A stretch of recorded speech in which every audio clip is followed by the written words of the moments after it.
Hello and welcome once again to On the Bench Extra right here on S3 TV. Of course, we're talking football and more football. This week's head-to-head challenge is Bend It Like Tommy. Don't forget to play along at home and predict who will be this week's champion. We're available on Facebook, Twitter and email if you wish to leave us your thoughts or any messages, and they could appear on the screen below.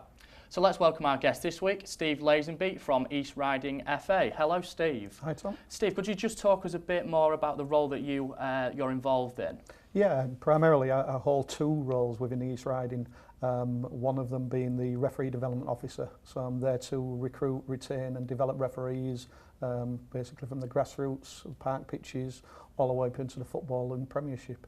So it's a really challenging task sometimes, but my overall is the county welfare officer as well, so I look after all the children, so anyone under the age of 18 falls under my jurisdiction within football. So anybody with its parents that are misbehaving on a touchline, that might mean they're coming into the county FA for a bit of advice from myself, or in fact the police and the courts involved, which might result in a long prison sentence, which has done on a few occasions so far. Does that sound like something me and Reid could do?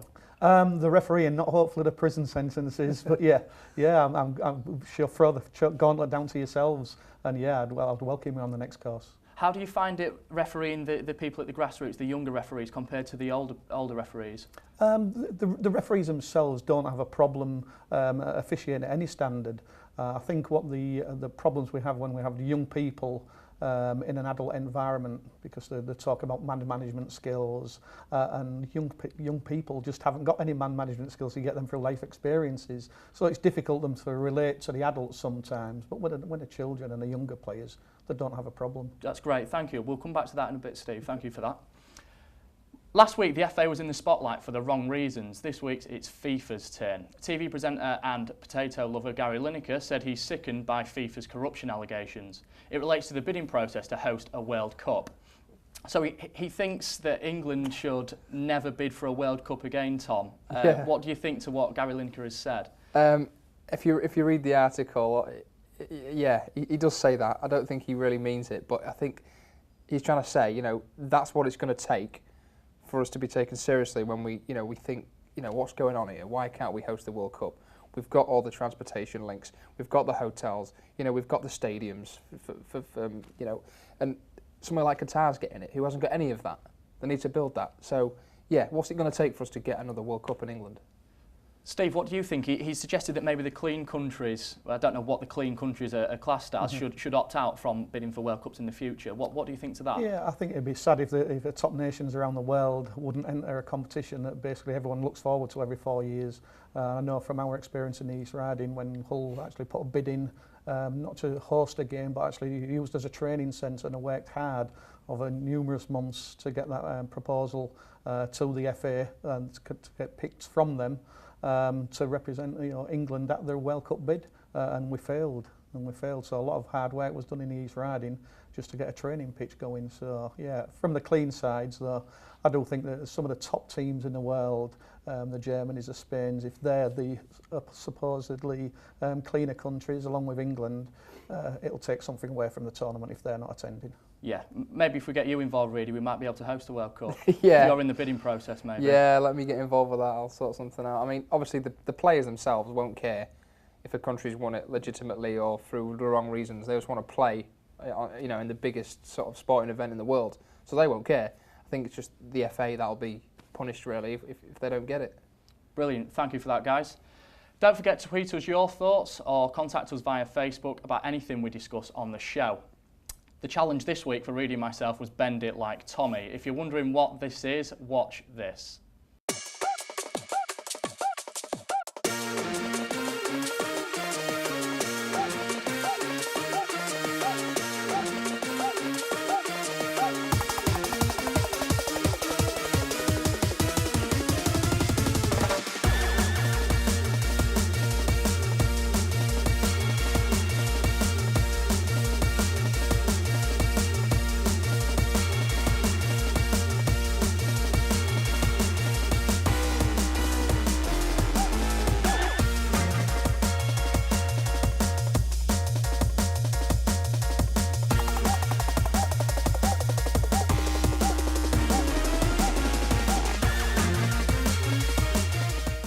And you can see Reid's attempt in part 2. Now, let's turn to sack or stick. We handpick certain managers at any level of football and discuss their future.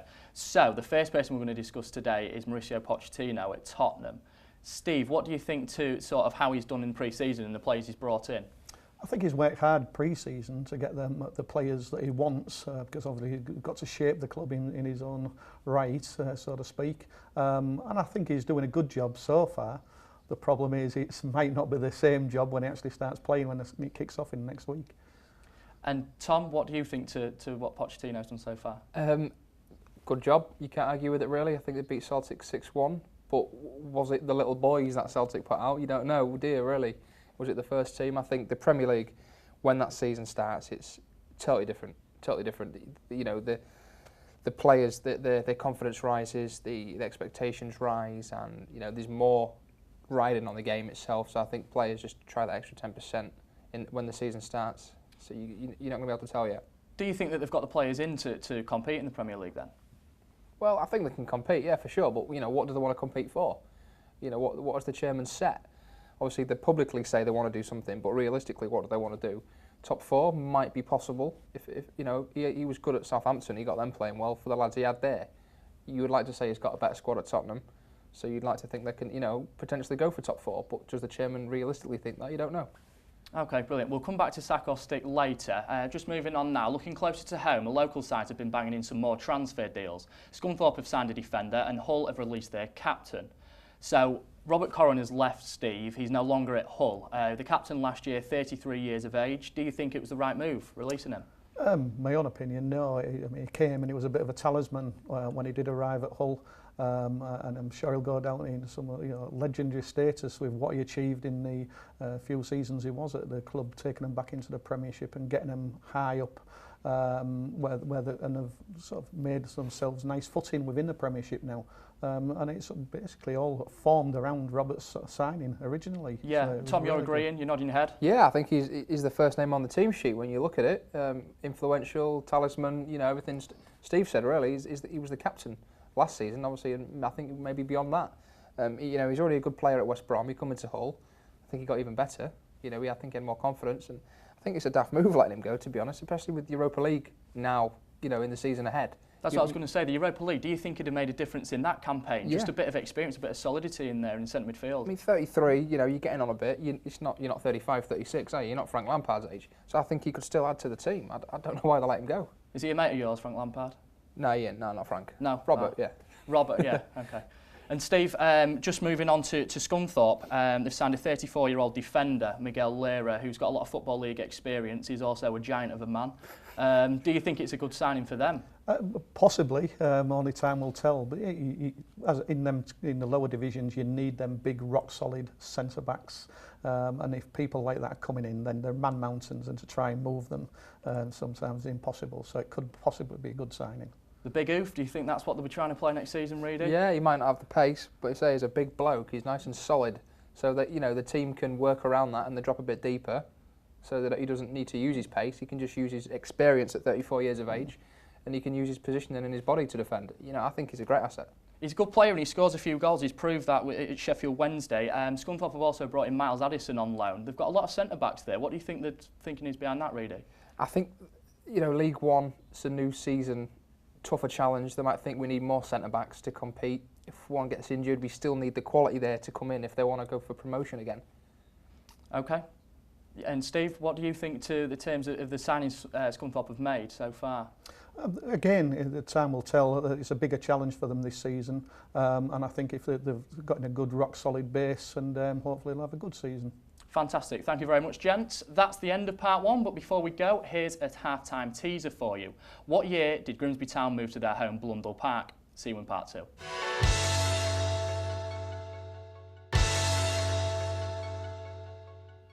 Welcome back to Extra. Before the break, I asked you what year did Grimsby Town move to Blundell Park. The answer was 1899. So, just continuing on from where we left off in part 1, we were talking sack or stick. Now, Steve, we're going to talk about Roy Hodgson.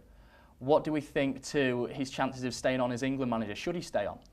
I believe so, for the simple fact that I'm a big believer in bringing a young blood through, and I think he's took a young squad to the World Cup. They've got a great deal of experience now. hopefully if we can keep the same squad, barring the older players, take them to the Euros if we manage to qualify for those, and then potentially get that experience again and take them to the next World Cup. Yeah, I think we've got a great chance, but we've got to give him the time. The big words if we qualify for the Euros, Reid. Yeah, well, we expect to qualify, but we didn't qualify for the Euro in 2008, as we saw, so it's not a given. But I think I think he's good enough to get us there. I think, you know, barring any stupid like injuries or horrendous sort of things going wrong, I think we'll be at the next Euro. And yeah, Roy's the man, I think, for that. We're hoping so. Squad selection for the World Cup was up for debate, Steve. Do you think that he picked the right players? Do you think there was anyone that didn't get in that perhaps should have? I think there's always a big debate, and I'm sure we could all pick our own squads for the World Cup. If we listen to everyone, I think he'd be taking a squad of about 50 or 60 to every game. But it lies at his door at the end of the day. And I thought, barring a couple of results that go leading up to it, and then obviously the Uruguay game, it spoilt it for us a bit. But apart from that, I think they've done pretty well. Reid, looking back, when he first came in, I remember Roy Hodgson saying he was going to pick players based on form rather than name. Now, I don't think I've seen much of that. Well, I think it's a bit of both, to be honest. Sterling, not a big name, yet he played well for Liverpool. He's gone. Again, Sturridge, not a huge name. Only in the last couple of seasons he's come to sort of people's thoughts, and he's taken him on merit. There is obviously the guys like Frank Lampard that were taken on his name because he didn't do much, to be honest. He wasn't used how Frank Lampard used to be used. So I think it's a bit of both, to be honest. Yeah. It's now time for the second instalment of this week's head-to-head challenge. First half saw me score 0, so let's see if Reid can bend one in and take this week's honours.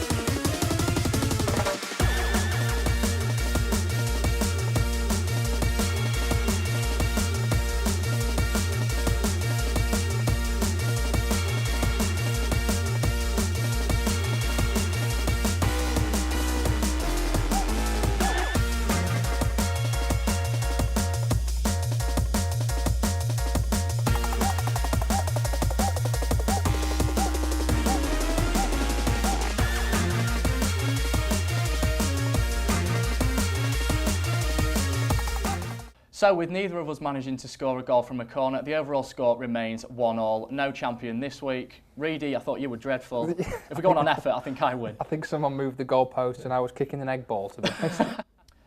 Now we turn to the back pages of the papers to see what's making the headlines this week. Starting with the Grimsby Telegraph, we're looking at Andrew Boyce has got another loan deal with Grimsby Town. Reid, you start with you. What do we think to this loan signing?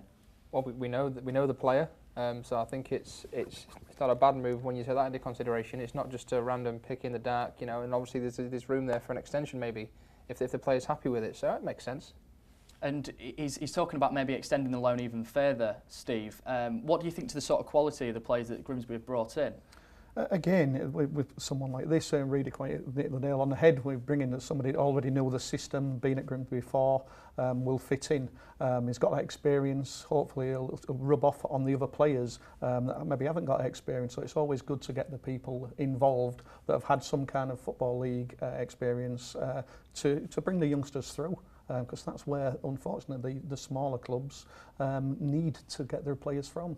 Yeah, good. And just moving on to another story as well. This is from The Sun, and this is linking in to the story about former Greece boss Fernando Santos has been banned by FIFA for 8 games for verbally abusing officials. So, Steve, this one's right in your ballpark. So, could you talk us through this one? What do we think to what he's done, first of all? I think for 8 games, he's done something serious for a start off.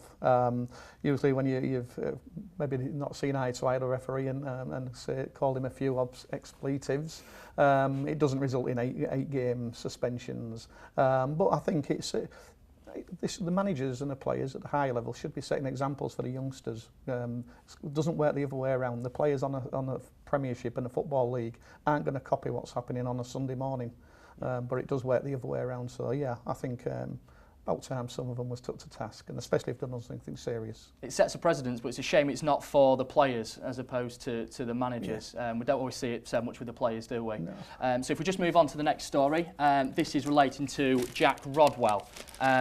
Moving to Sunderland, he's gone for £10 million. Reedy, what's happened with his career? He's stagnated, hasn't he? Well, before the show we were talking about it, and we can say it on air, money talks. I think that smells like money. He's gone to City for the wage he's seen. He should never have left Everton. You know, I think he was not a key player at Everton, but, you know, he was regular. He should never have left, because when City have got the squad they have, you're going to be hard pushed to start every week. I think he's an ideal player for Hull, to be honest. You know, do you think Hull have missed out on there then? Yeah, with Corran going, a similar type of player. Obviously plays a bit more forward in midfield, but yeah, it could have been an ideal replacement for Hull. Yeah, I was going to say that replacement. He's got a history of injuries, that's a problem, and with the Europa League campaign as well, would it have been maybe a bit too much for him? Well, you don't have to play him in the Europa League. You know, that's where Corran could have stepped in. If you'd kept Corran, use him for the Europa League, the bigger games, if you like, where the experience would be needed, use Rodwell in the league, give Corran a rest then. And you're saying about the fact he moved to City and he was a bit funny about that, really. You'd have gone for the money. I know what you like. Well, you see the money signs and you don't know what it does to a player, do you? But no. You've got to say, he's not gone for first team football. You could argue he's gone for trophies, but again, you know, Everton could probably compete for a couple of cups if he'd stayed there. Yeah. Okay, yeah, some very good points there. Thank you very much. With the new season kicking off next week for Scunthorpe and Grimsby, let's take a look at the opening games and the season as a whole. So I've got a stat here. So Grimsby's first away game is at Bristol Rovers. The last time that the teams met, Grimsby won 4-3, and Craig Disley scored 2, who's now the Grimsby captain, for Bristol Rovers. So what do we think to that, Reedy? Grimsby's opening game, Bristol Rovers. Well, on paper, you have to say it's probably the hardest game of the season. Away, a promotion rival. So, I mean, get it out of the way, you know, see how you do. You'd rather it be the first game probably than the last game of the season, and you having your promotion riding on it. So, it'll be tough. I would have thought it'd be tough.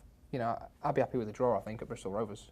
Yeah, it's a TV game as well, Steve, so there's that added pressure on the players. How do you think to the opening game for Grimsby? As Reedy said then, it will be a tough game. The good thing is it's at the beginning of the season, and you're not going to win the trophy, you're not going to get promoted in September. It's where you are in May that counts. So even if they do slip up there, then they've got a few months to put it back on track. So. Do you think that the media pressure has an effect on the players in those sort of games? And what about in terms of referees when they're on television as well? Well, I've been on TV a few times as a referee, and it doesn't really bother you. You've got enough to think about on the game, and I'm sure it's the same with the players. They just go through the switch off. They don't realise that the TV cameras are there. You might get the odd bit of when there's a lapse in the game where there's a moment of 30 seconds or so where they're doing nothing, where somebody might do something silly or funny. But no, as usually they just get on with the game and don't notice they're there. What's your biggest challenge as a ref then, especially if you was on television? What would you find the hardest thing to handle? Just getting the big decisions right, because everybody's seeing them. Everybody all over the country, possibly the world. Nowhere to hide. Nowhere to hide Nowhere at all. To hide at all. It's a lonely place when it goes wrong. Oh, you ever got anything wrong, Steve? Quite a few. Not so many that it's cost any games, but yes, just personal little things where I know I've got it wrong, but it's not really mattered. Yeah. So. Okay. Just moving on quickly, will Scunthorpe win their opening game, yes or no? Against Swindon? Yes. I'll say yes. Say yes? Yeah. Confident. Fantastic. Well, we're out of time for this week. Please join us next week right here on Estuary TV for more football talk and another head-to-head challenge. Don't forget to find us on Facebook and Twitter, plus email us on the bench at estuary.tv, and your message could feature on next week's show. Thanks to Steve Lazenby from the East Riding FA, and of course Tom Reid. For this week, it's goodbye.